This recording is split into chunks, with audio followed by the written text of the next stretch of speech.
मैं नाजिम बेग अपने चैनल में सभी दर्शकों का स्वागत करता हूं। आप देख रहे हैं हमारा चैनल बिग न्यूज़ 7। मेरे साथ निरंतर बने रहिए, क्योंकि मैं आज जिस खबर से आपको जोड़ने जा रहा हूं, जिस खबर से आपको रूबरू करा रहा हूं, वो एक ऐसे शायर की खबर है। क्योंकि जी अब मैं आपको जहांगीराबाद के मशहूर शायर हैं सलीम दर्द, क्योंकि मैं लाना तो पहले चाह रहा था लेकिन समय शायद नहीं मिल पा रहा था मुझे। अब समय मिला है तो मैं उनका रूबरू करा रहा हूँ आपको, अपने दर्शकों को। हम उनसे जानेंगे कि सलीम खान से और सलीम दर्द का सफ़र कैसा रहा, कहाँ से शुरुआत हुई। वाकई जो शायरी होती है, एक मैं समझता हूँ कि दो दिलों को जोड़ने वाली शायरी होती है। आज के माहौल में शायरी केवल व्हाट्सएप और सोशल मीडिया पर रह गई है, क्योंकि पहले जो शायरी हुआ करती थी वो मंच के माध्यम से हुआ करती थी, लेकिन आज शायरी सोशल मीडिया पर है, लेकिन शायरी है, अभी भी शायरी जिंदा है। तो मैं आज आपको मिला रहा हूँ जहांगीराबाद के मशहूर शायर हैं सलीम दर्द जी से। हम उनसे पूछेंगे कि कैसे कैसे उनका सफ़र रहा और कैसे कैसे लगा कि उन्हें इस शायरी के माहौल में आना चाहिए। तो चलिए मैं अब उन्हीं के पास आपको लेके चलता हूँ। तो मैं अब आपको रूबरू करा रहा हूँ। अब मेरे पास बराबर में बैठे हैं मशहूर शायर हैं जहांगीराबाद के सलीम दर्द जी। सलीम दर्द जी, हम अपने कार्यक्रम में आपका स्वागत बखैर मकदम करते हैं। शुक्रिया। अब हम ये जानेंगे कि सलीम खान से सलीम दर्द का सफ़र कैसे शुरू।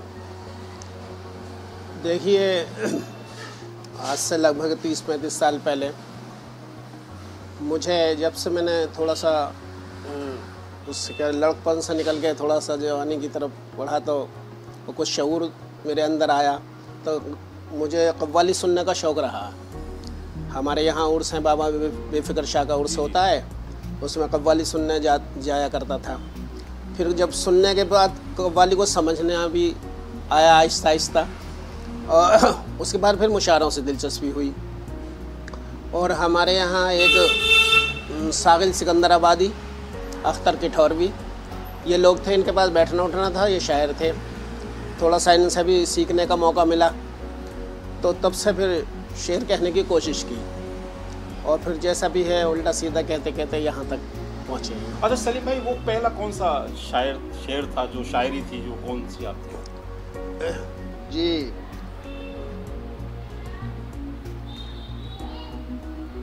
पहले गज़ल देखें, मतला समात फरमाएं। अर्ज़ क्या है कि दूर हैं बहुत जब हम इल्म के ख़ज़ानों से,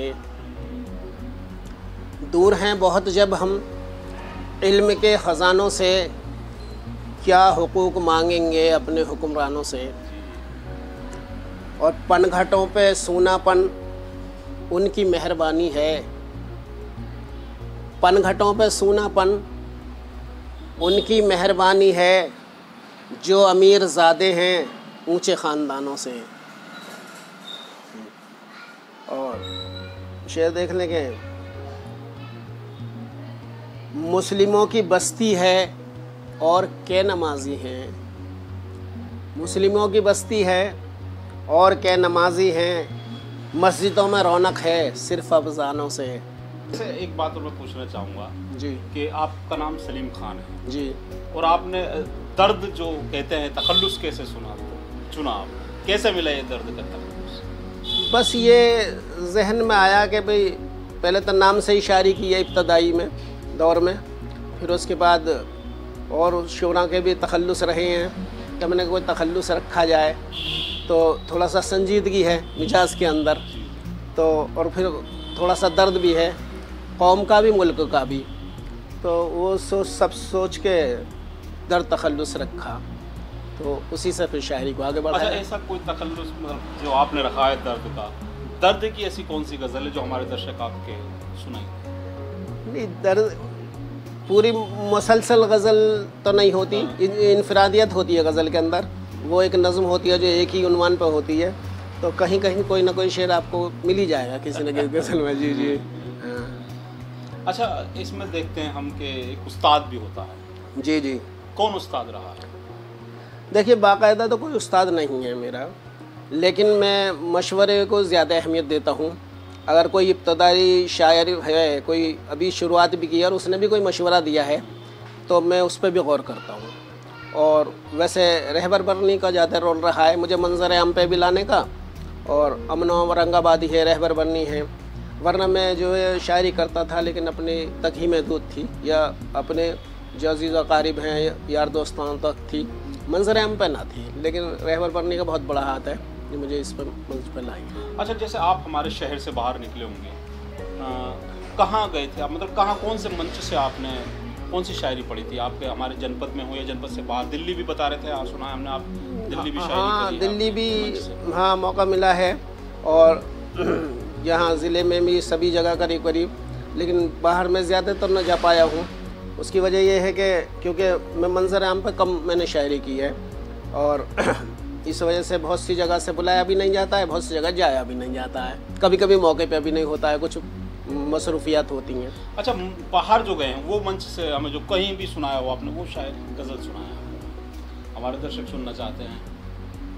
जी, मतलब देखेंगे, वक्त पड़ जाए अगर पीछे खिसक जाते हैं लोग, जी, वक्त पड़ जाए अगर पीछे खिसक जाते हैं लोग, जाने क्यों हक बात कहने से झिझक जाते हैं लोग,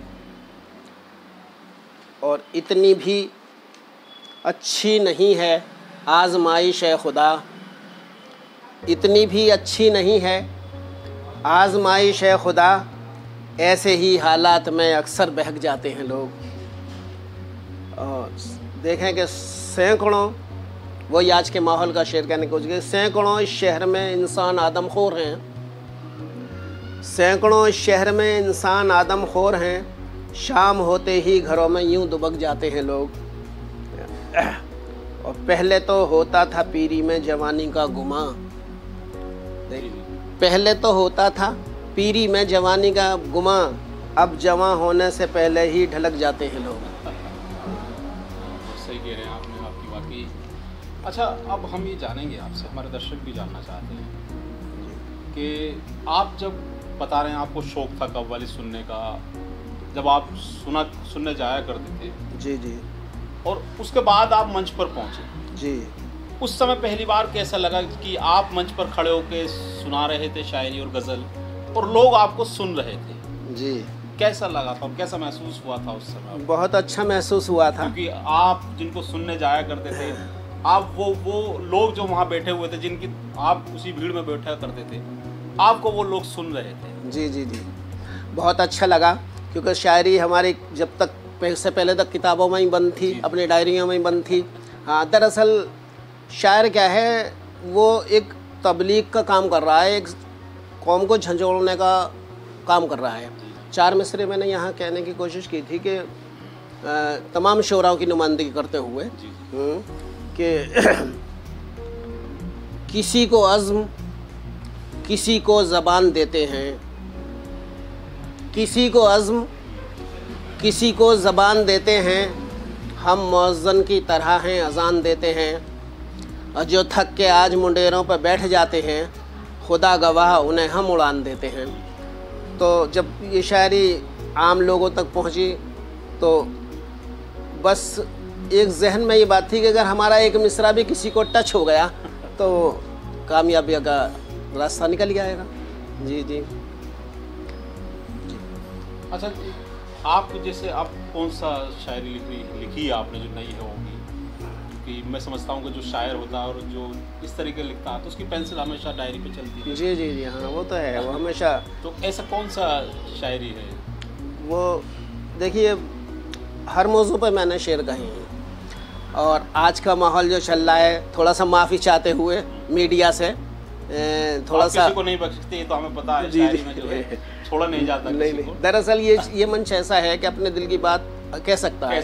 हाँ, और पत्रिका और शायरी भी वो है कि जो हकीकत पे मबनी हो, ये ना हो कि किसी की चापलूसी कर रहे हैं या किसी की हम वो कर रहे हैं। तो चार मिसरे यहाँ से मैंने कहने की कोशिश की है, आपसे माजरत चाहते हुए कहा है कि,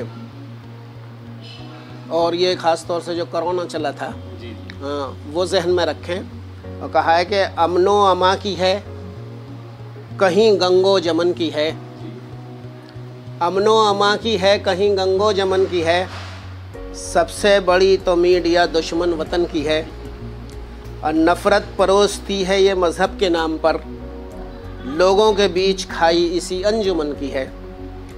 और 4 मिसरे और कहे थे मैंने कि भारत के कुछ बिके हुए चैनल के एंकरों, देखिए सभी से मेरी मुराद नहीं है, बड़े बड़े अच्छे भी हैं, मैं नाम से भी बता सकता हूँ। भारत के कुछ बिके हुए चैनल के एंकरों, दुनिया में सहाफ़त को पशेमान कर दिया और तबलीग मुसलमान को मुसलमान न कर सकी, तुमने तो कोरोना को मुसलमान कर दिया।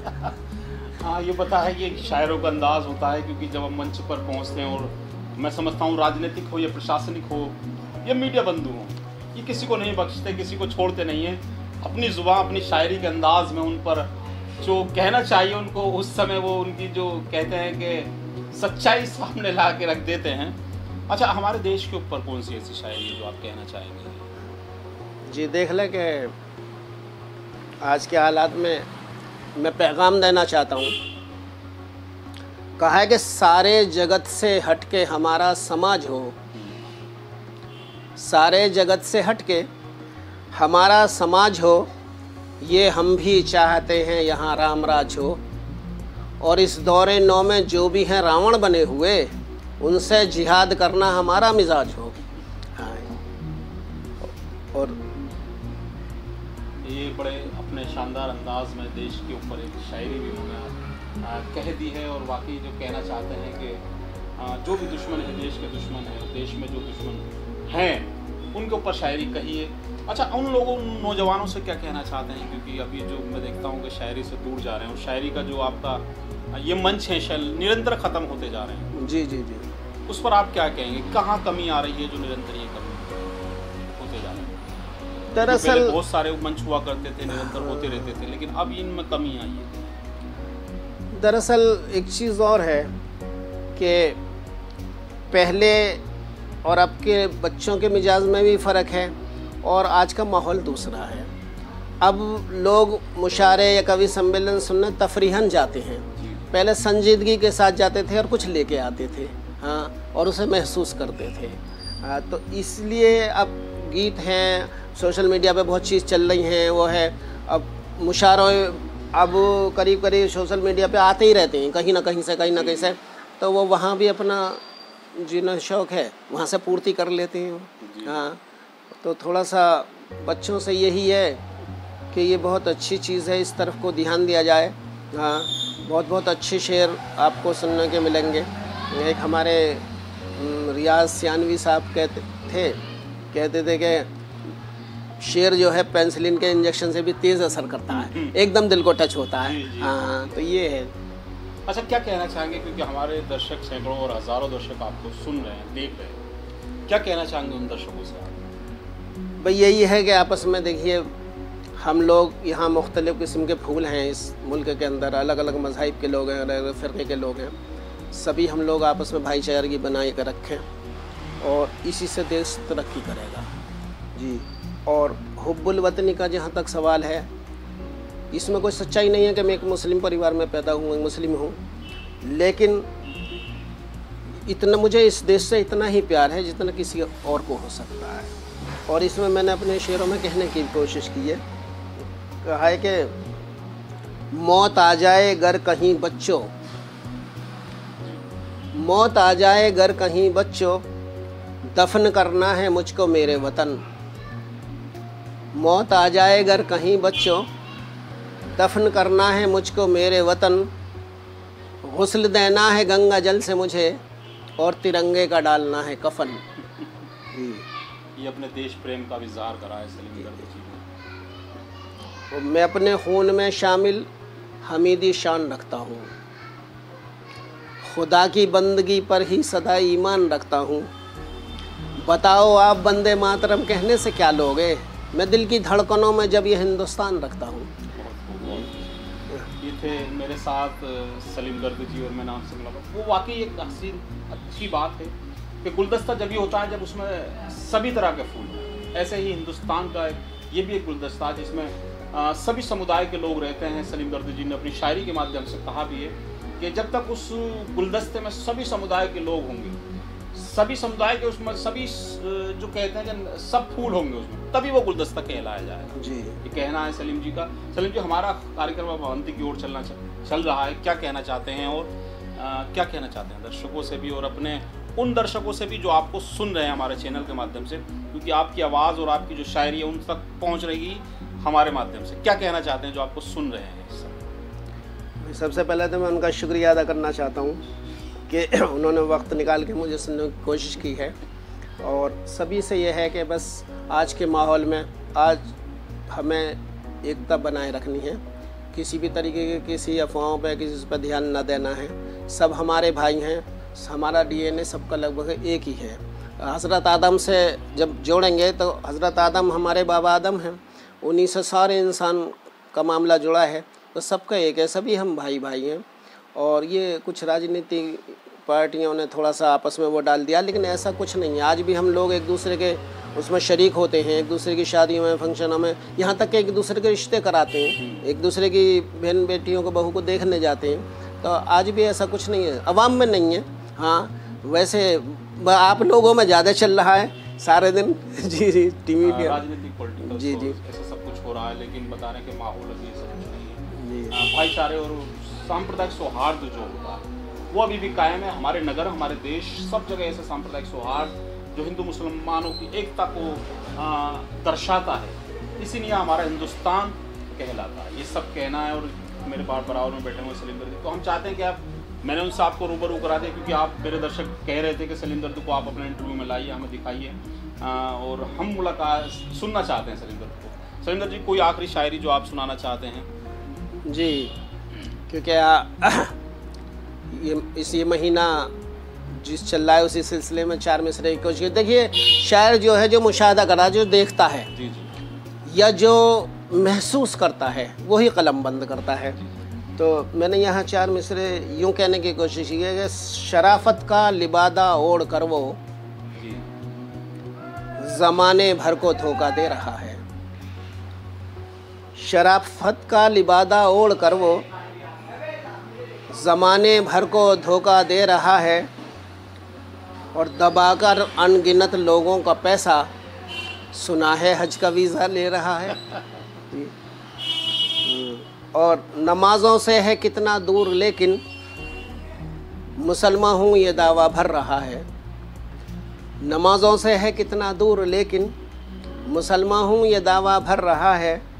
और किसी का लेके जो देता नहीं, वो सुना है 4 बकरे कर रहा है। तो जी, ये थे मेरे साथ सलीम दर्दी जी, जिनको मैंने आपकी बहुत डिमांड पर मिलाया और आपको रूबरू भी कराया। तो चलिए, हम चाहते हैं कि आप हमारे चैनल को सब्सक्राइब और लिंक को शेयर ज़रूर करें, जिससे कि सलीम दर्दी जी ने जो आज बातें कही और हमारी जो मुलाकात हुई है वो हमारे दर्शकों और उनके दर्शकों को ज़रूर। मैं इसी के साथ आपको विदा लेता हूँ। नमस्कार एंड